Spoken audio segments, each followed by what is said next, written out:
is a new paradigm of living. You know, there are interconnections. It's not only about the lives of women. It's about all the environmental questions. It's about a new form of economic tendencies in Brazil, and also in all of these communities that I'm trying to present for you. They have the efforts of solidarity, economia solidária, how can I say that? Solidary economy. Solidary economy, feminist economy, you know. They try to do some things that are greater than the relation between women and the state, or between women and the corporeal dimension. You know, it's much more than only for women. It's really a societal new paradigm of interaction in living beings, the space, the geographical dimensions, temporal dimensions. There are some people that are trying to translate this as a new 21st form of socialism. I don't know if I will go so far, but and the most difference in the Buen Vivir is that all kinds of experiences are communitarian. They are never individualistic. This is the trace that we really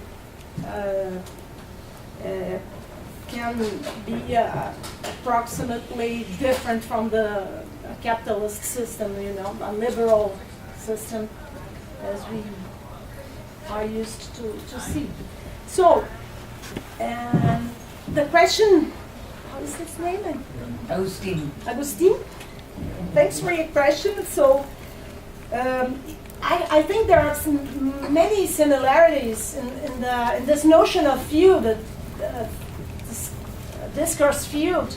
I don't like the name. I would like to discuss this with Sonia in other moments, because discursive gives a dimension of a linguistic process. And what I'm trying to say with this critical emancipatory dimension, field of differences, you know, is that they are not only discursive or linguistic. They are of multidimensional perspectives. You have the bodies, you have the language, you have the philosophical, the epistemological, and wow. And this is all in the same time, you know. You have to do some holistic perspective of it.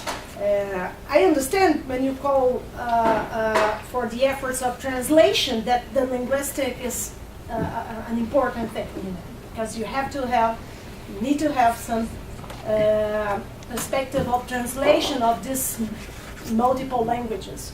So discursive, I think it's an element very important of this field, but the field is more than linguistic. That's the way I am thinking. Yes. Can I just say, not in response to that, but I think what Agustin was getting at was that there are people who are definitely not decolonial, who are part of feminism in Latin America today. That there are many feminists who are not anti-racist.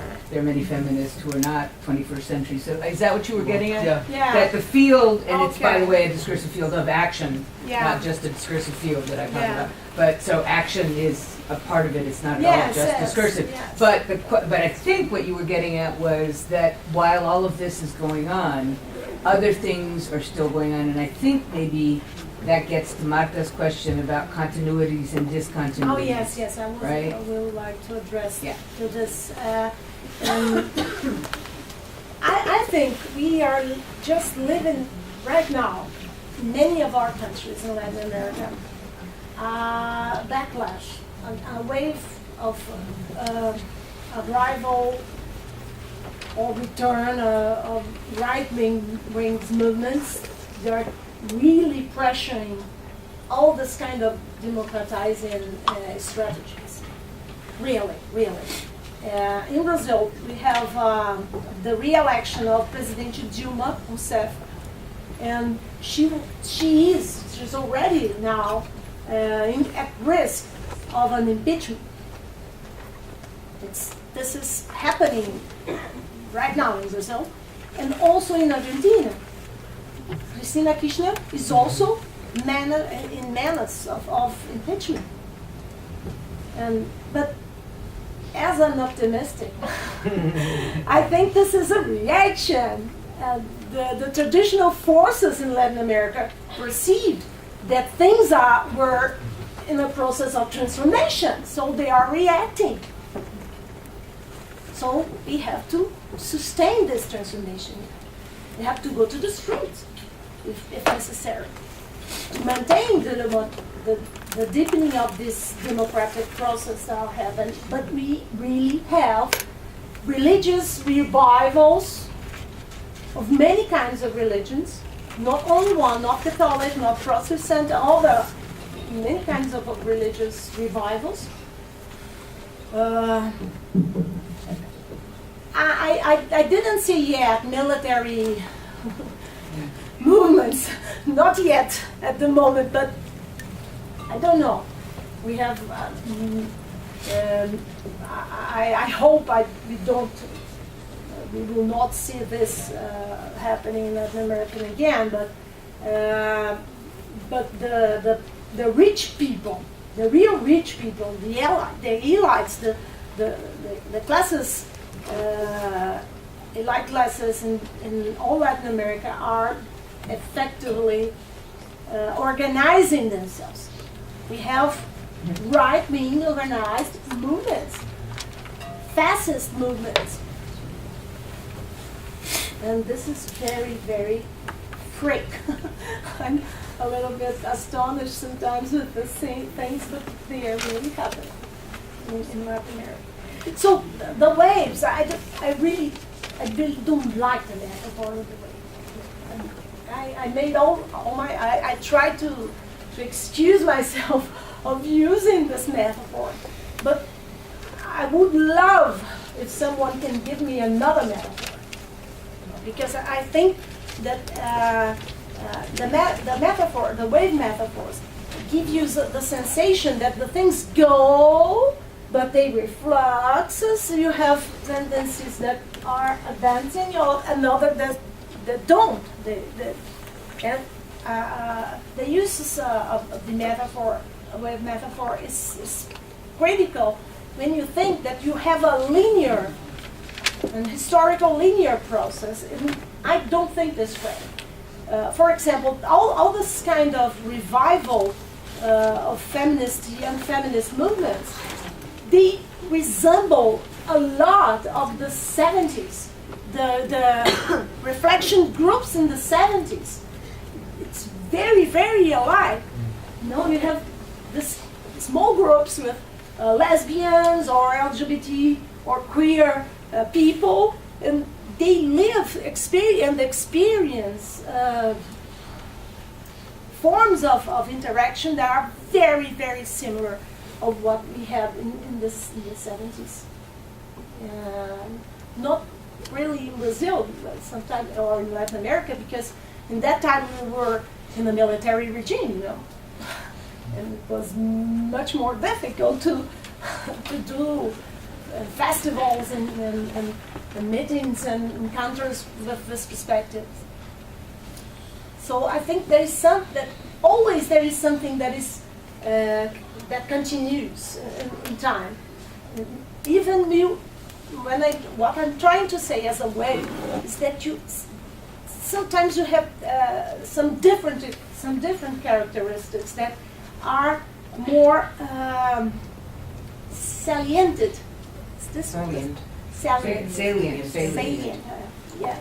And for example, this kind of relation with the state, I think it's something really different in Latin America. Very different. I don't see this happening if you would like to know, here in the United States or in Europe. I'm not talking about welfare state. I would like to make these differences, because welfare state, okay, in the 70s and the 80s, the Scandinavia and all the Europe community. We have democratic socialism or things like that. But I'm not talking about this. I'm talking about a process that women in their organized movements and their organized forces go to the state. There are feminists driving and conducting these ministries. They are trying to make this articulation with the demands of the social movements and the implementation of public policies for women. This is a controversial, a disputed, a tension process. All the time, I have many interviews that mostly with the representative of the branch of the executive power. That all of them in all the countries we interviewed talked about these tensions, because when they go to the state, when they assume these positions of decision making, all the movements have many questions, many demands, and also many tensions, and it's difficult to maintain the dialogue, but they are trying to do this. I don't know if I was responsible for answering your Manuel, questions. and then I know that those of you who are here for class, your time is up, but we do have food. If you wait until the conversation is over, you can have some. You can't take some on your way out. It's a gift. You can't take some on your way out. You have to wait until the conversation is over. Por eso que digo, they have to wait until we're done. I don't think so. I think there are plenty of people who are going to stay. Well,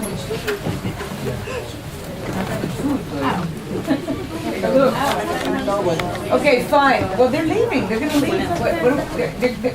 Would you like to stay for food? Gloria says we're going to leave. We're going to have leftover food. We could stop the conversation here and eat. Yeah, of course we can. Or I can just have a lot for my dorm room.